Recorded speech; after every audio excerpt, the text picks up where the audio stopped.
So this is part A of the Kudila television channel being broadcast live on the internet, not on the satellite, not on the terrestrial platforms.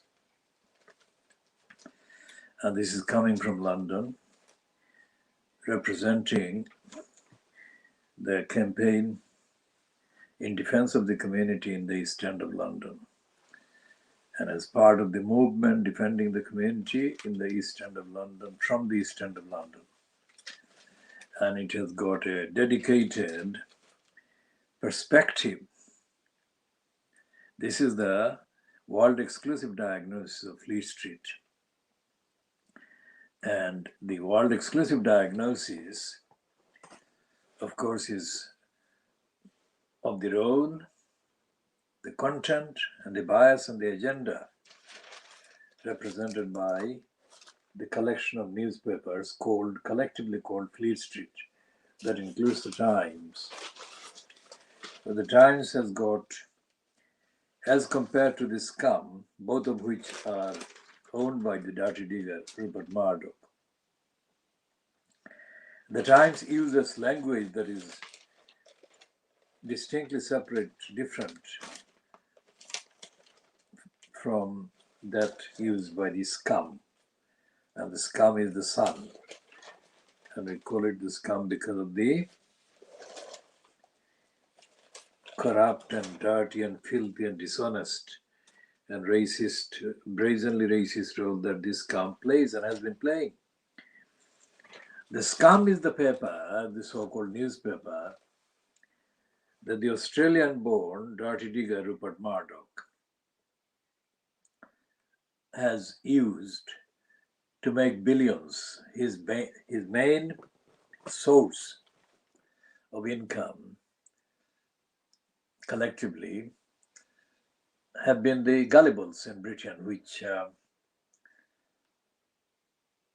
means that the people who are, colloquially speaking, very thick and have no sustainable intellectual kind of capacity or tenacity or patience. These are the people who have bought the Scum, and until 2011, the news of the screws, also known as the news of the world, and paid billions of pounds to Rupert Dirty Murdoch. And Murdoch, therefore, and based on that foundation of the gullibles' money, built himself an empire, so-called media empire, which now contains the Fox News outlet and New York Daily News and other far-right outlets in America. The part of the diagnosis of Fleet Street is, of course, the diagnosis of Rupert Murdoch, dirty digger, and of the British so-called political power wielders and political crooks and financial crooks and sleazeballs. So it's not just world diagnosis, world exclusive diagnosis of Fleet Street. It is the world exclusive diagnosis of Fleet Street serving the agenda of the crooks in control of the so-called government and in the majority in the so-called House of Commons.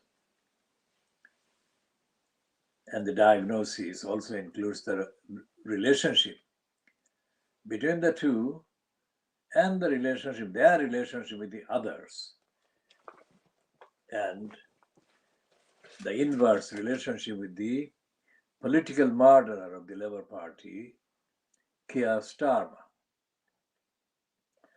and the ridiculous, absolutely ridiculously futile outlet in British politics, so-called, called the Green Party, and the Lib Dems. So the world exclusive diagnosis of fleet street that we present is world exclusive in every sense of every word. No platform exists anywhere that does the diagnosis for a start. It doesn't. It retails and retells the contents of the lying outlets, and equally it perpetuates the lies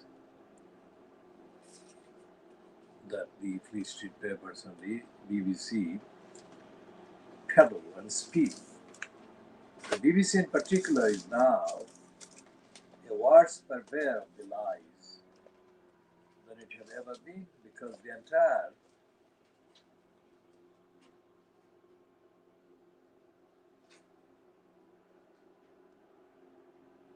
hierarchy in the BBC bureaucracy is now controlled by nominees of the congenital liar Boris Johnson.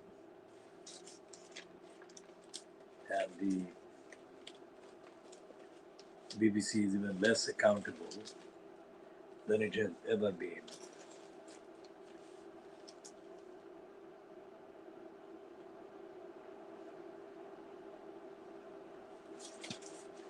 So there is an accurate headline in the Times on page 10, and it is under the news coronavirus world, that is to say the worldwide kind of impact of the COVID-19 at the present time.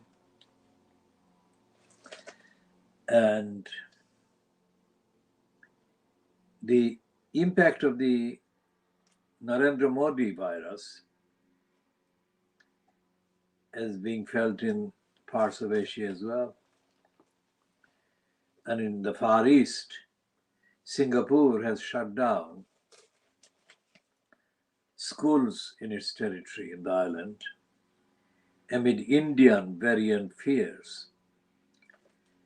It seems that the BBC Newsnight's corrupt use of the variant discovered in India, which is a deflection from the attention and focus on Modi and India by the corrupt BBC, and that is because the corrupt regime of Boris Johnson is still capitulating to the corrupt Modi and his henchmen and women.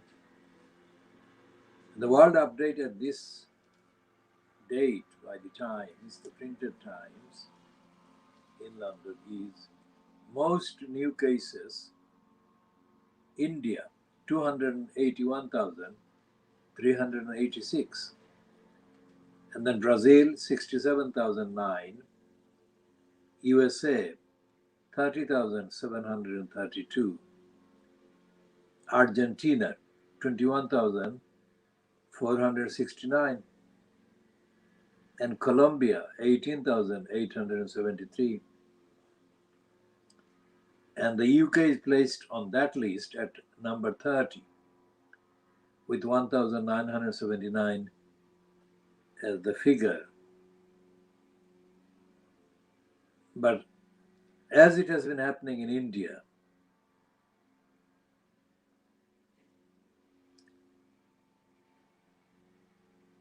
the statistics, the data, the number of people infected and being, reported as dying and dead are being understated in India by Narendra Modi, as are those being understated by Boris Johnson in Britain.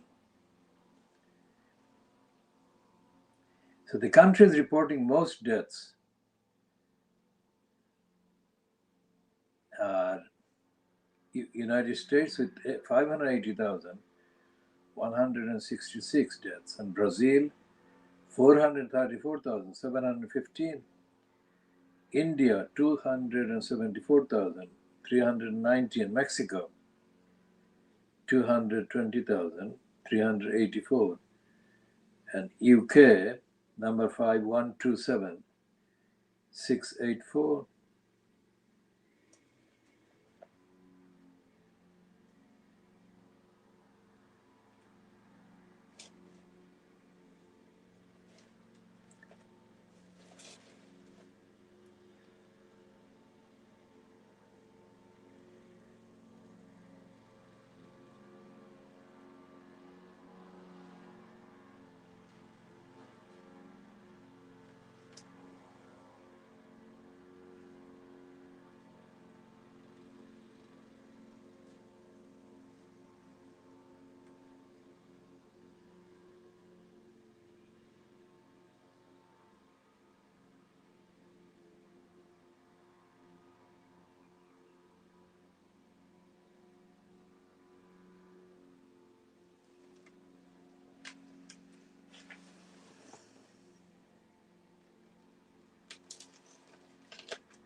And about the item of Singapore,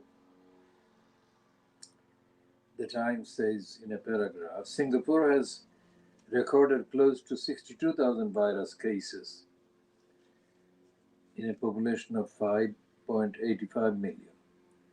Most of them among immigrant workers living in crowded dormitories. So the connection, the correlation between the numbers of infection cases and the condition in which the victims have to live and work is very clear. So the Singapore government, which is overhyped as one of Asia's most efficient countries and governments, regimes, is guilty of neglecting the people, migrant workers, and condemning them to live in dormitories, overcrowded dormitories. Now the top of this page on the Times, so that it can be legible in the light, has got a piece about Modi deserted by followers over his COVID silence. Well, I am adding.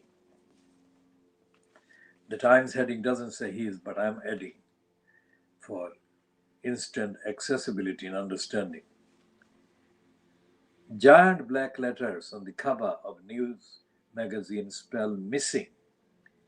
They express the growing fury that many Indians feel towards Narendra Modi, their strongman prime minister, accused of leaving them to fend for themselves in their hour of the greatest need. Since India's brutal second wave broke in April, families have been forced to turn to social media to beg for hospital beds, medicines, and oxygen. Modi has made almost no statement of sorrow or compassion. Notice that. Modi has made almost no statement of sorrow or compassion at the suffering that has swept the country.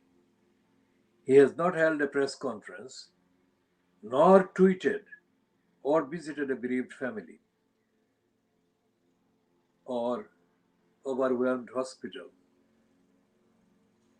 This total absence and silence have shocked the public.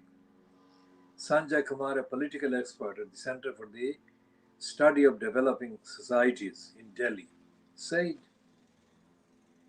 as Kumar points out, Modi chose to make himself available for campaigning in West Bengal, addressing more than a dozen election rallies, even as late as April 22nd.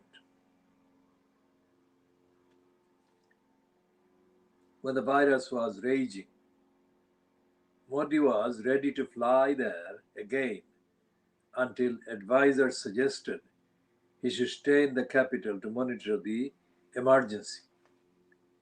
2 months into the crisis that is still claiming 3,500 lives every day, the stories of deaths that could have been prevented if oxygen had been available continue. Last week, in 4 days, 74 patients in Goa died because of lack of oxygen. Modi did not comment. Our normally loquacious Prime Minister has become a Trappist. Parsa Venkateshwara Rao Jr., a political commentator, said. So Parsa Venkateshwara Rao Jr., a political commentator, said, although the daily infection figures have fallen from a high of 400,000 per day to just over 300,000 per day, there is great anger. It is not confined to the left-wingers, academia, or the liberal elite that have always loathed Modi and the Bharatiya Janata Party. For the first time in Modi's 7 years in power, the disenchantment extends to his followers. The academic and commentator Makarand R. Paranjepi, who is a sympathizer, urged Modi last week to show more humanity and humility or risk losing 6 years of goodwill. Such comments alone are not a sign that the cult of personality created by the BJP around Modi has necessarily begun to fray. But anxiety in the party is notable. That no BJP leader extols Modi's handling of the crisis is revealing as fawning praise to the default. Of more concern to the BJP than criticism from the usual suspects is that the virus has spread to its followers in the rural hinterland. Their grief still raw, they are speaking out with an anger against Modi previously unknown. Arati Jarat,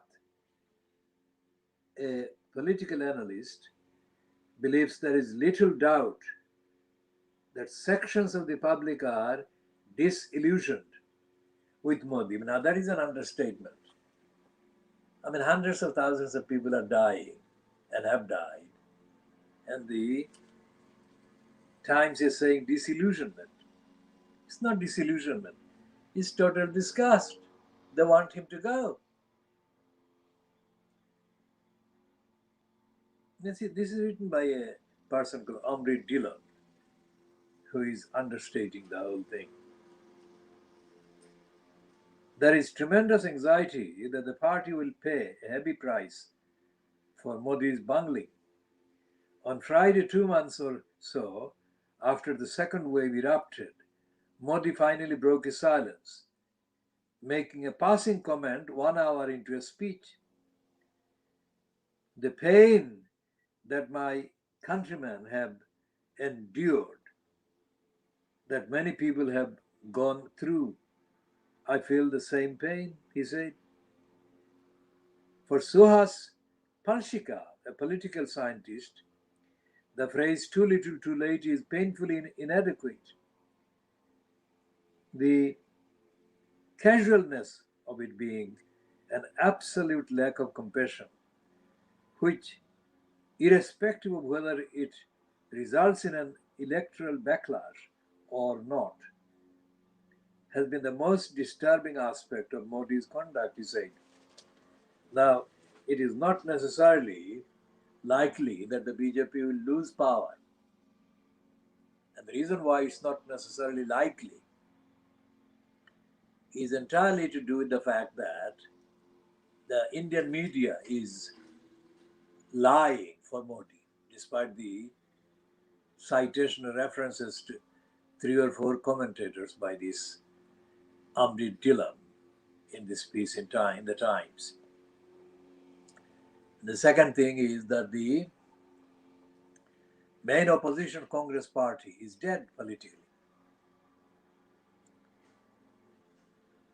And as the results of the provincial election in West Bengal show, proper campaigning by the opposition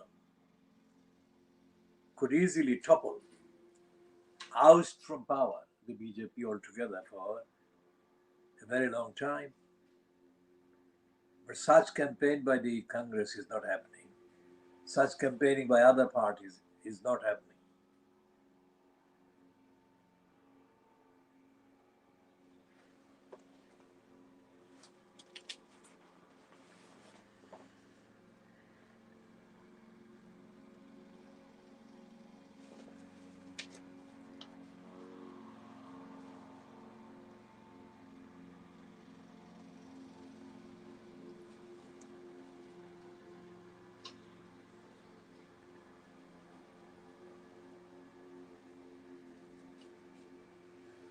Barney Eccleston, who is 90 and has just given, well, his latest wife has just given birth to his latest child. As the age of this person shows, he is retaining the particular capacity at his age.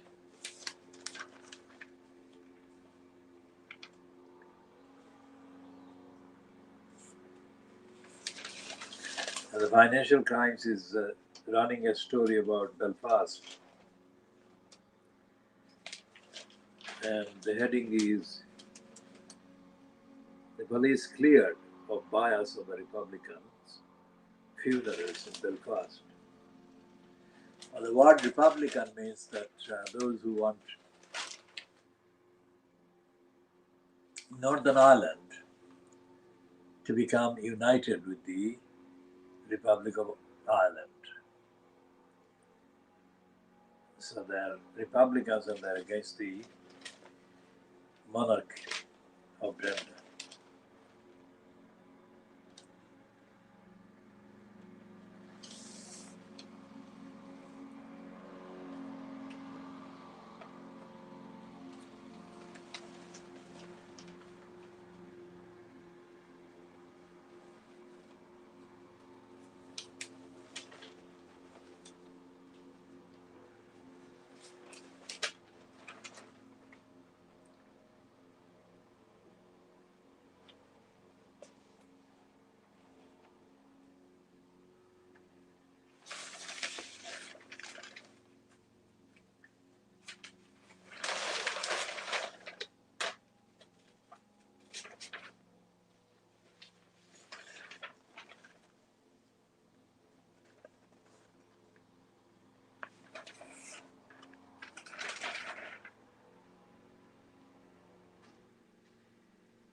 And the Financial Crimes is piece by Gideon Rahman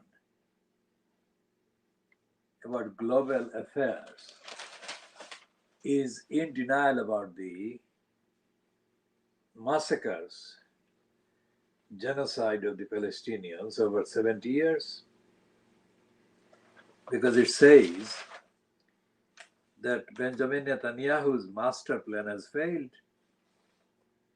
Is concerned about Netanyahu's master plan, not about the massacres and genocide and rape of Palestinians over 70, 80 years.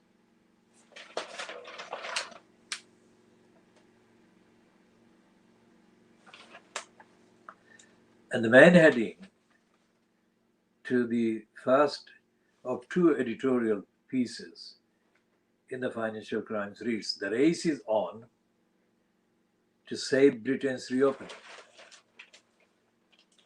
Now the heading is misleading,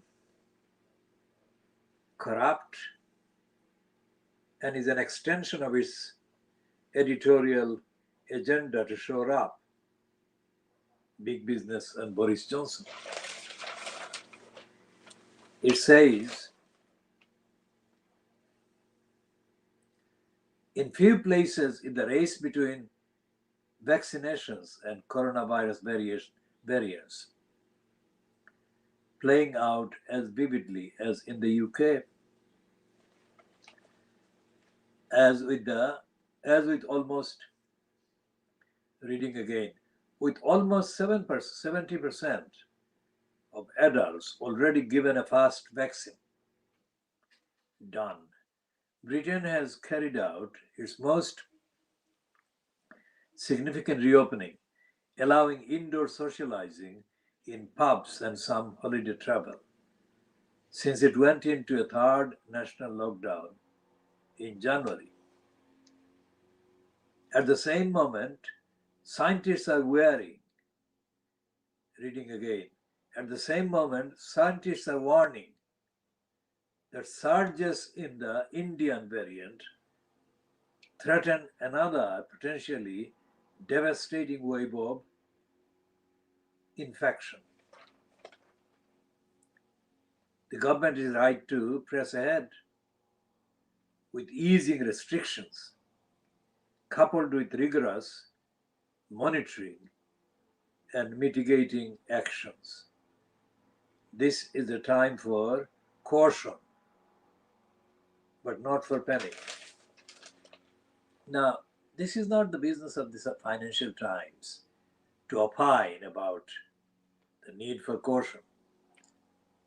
The Financial Times as a newspaper, if it is to be called a newspaper, needs to focus on the facts of the negligence, lack of compassion and care and solidarity exhibited by Boris Johnson when he said that he was delaying the lockdown, despite the fact that there was a real possibility that thousands of bodies would pile high.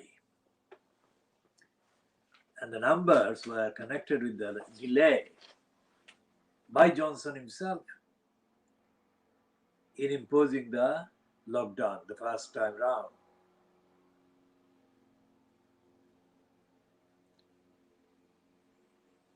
So the Financial Crimes in writing this editorial today is doing so in denial and dishonestly and socially irresponsibly, because it knows that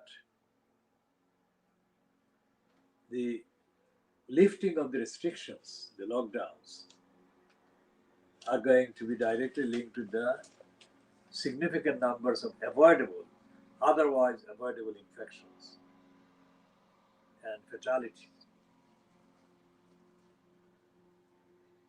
And the Financial Crimes is committing the crime of leaving the unfit for purpose government without condemning its role that has aggravated its unfitness to worse level as far as the ordinary people and people's safety and health security are concerned.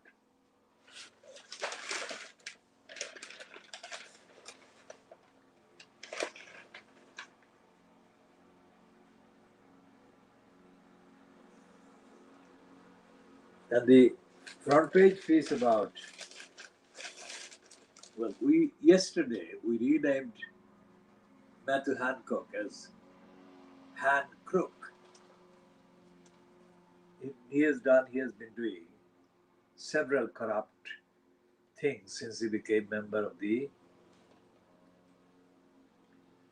Johnson-fronted cabal as cabinet minister, so-called, at the expense of the safety of hundreds of thousands of patients and ordinary citizens. Because Hancock, and Han Crook we have called him, is the kind of incumbent in the post at the expense of health. He is being treated by the majority of Fleet Street and the counterparts on the social media as being authentic and as being responsible and as being authorized by the government fronted by Boris Johnson himself.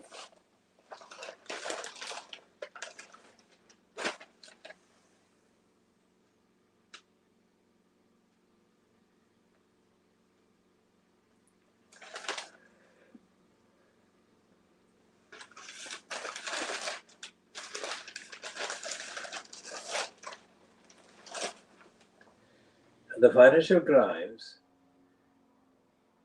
unusually and kind of dishonestly, unbelievably, incredibly, refers to the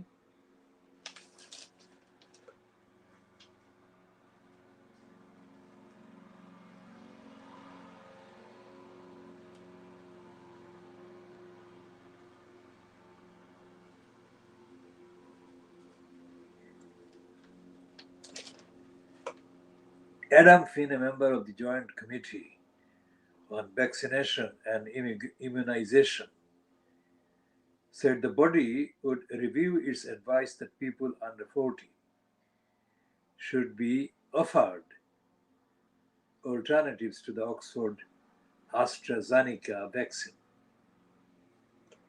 The government has so far relied on community leaders and other opinion formers to address the issue of vaccine hesitancy.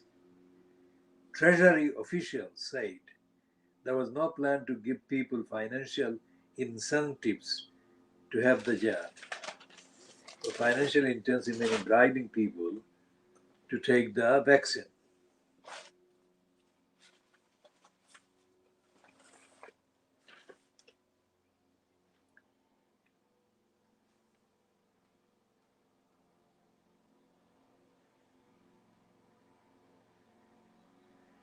And the Indian variant or strain of the virus is predicted to become the main spreader of the virus in the UK within weeks.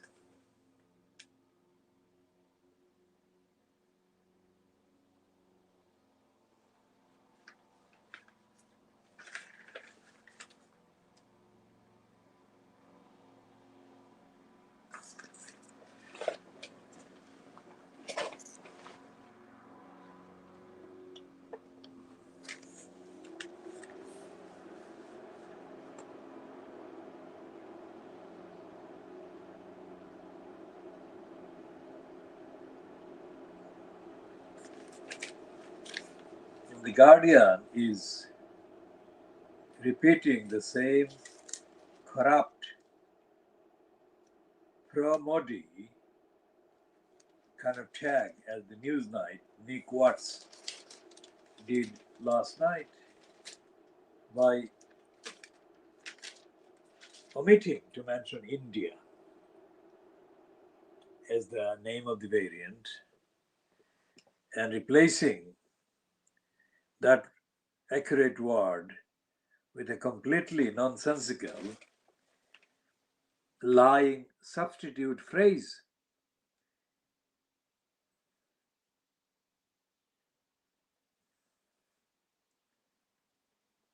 It says the COVID variant first detected in India instead of the Indian variant.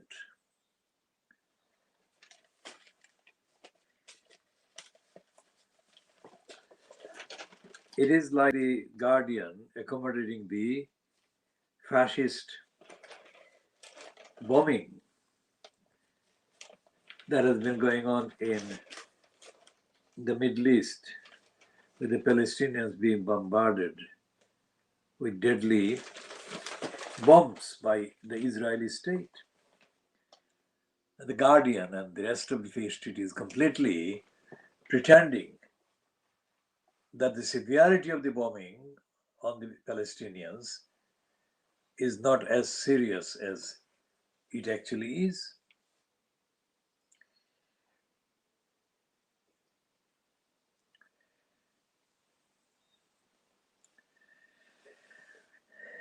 And John Crace, in his sketch published on page 7 of The Guardian today, refers to India and Matthew Hancock's lying.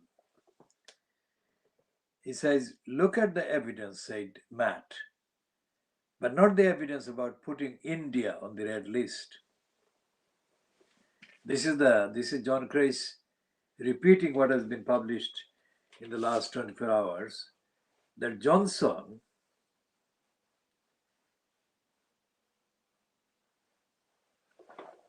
deliberately exposed millions of Indians to the virus and millions of British people to the virus, Indian virus, because Johnson sucks up to the human rights violating criminal Narendra Modi. And this is what he says in the first paragraph. John Crace says that it was more a question of do as I say, not as I do. We must be humble, said Matt Hancock, not something that comes naturally to Matt, despite him having a lot to be humble about. We must look at the evidence. Only it turned out that the health secretary was quite selective about which parts of the evidence he wanted to look at.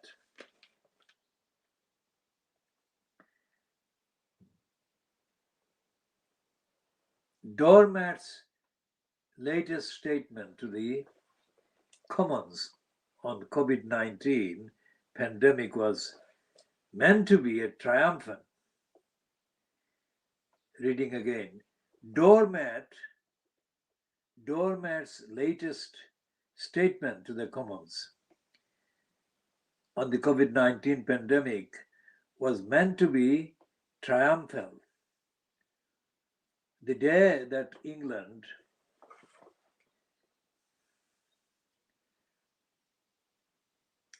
could celebrate reaching the third stage of its four-part roadmap to freedom, the day when people could meet indoors and hug one another,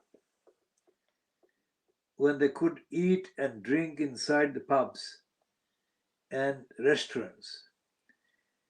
Instead, Hancock was urging caution. It was still better to sit outside and get soaked. The reason for the big letdown was the Indian variant now prevalent in Britain,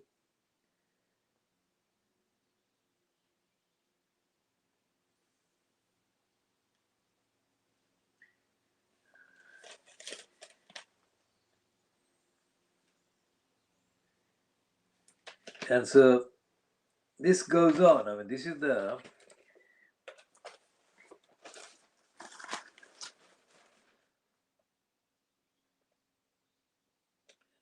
Guardian is confabulating and conflating in order to aggravate the confusion. Although it is appearing to be writing about the Indian variant, the heading it has written there on the page 6 of the Guardian today is absolutely confusing and misleading. Lower vaccine rates in India variant should read lower vaccine rates in Britain in India variant hotspots, not down to hesitancy, say local MPs.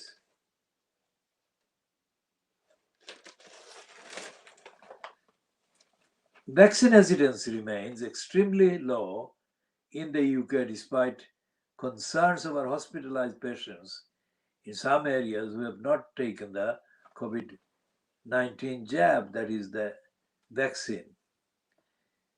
Jab is a word for vaccine. Number 10 said Well, jab is a word for injections, not vaccine.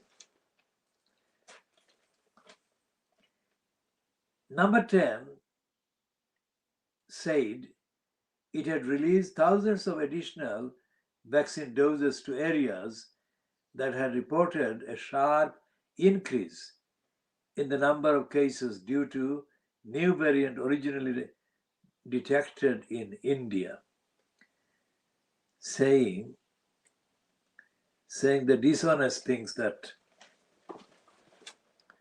Okay, we read that again. Number 10 said it had released thousands of additional vaccine doses to areas that had reported a sharp increase in the number of cases due to new variants originally detected in India, saying action would be taken to tackle rising cases. Now, what kind of stupid paragraph sentence is that? Who would ever say, in the name of government, that action would not be taken to do something to prevent a disastrous end in the actual experience of the infected people?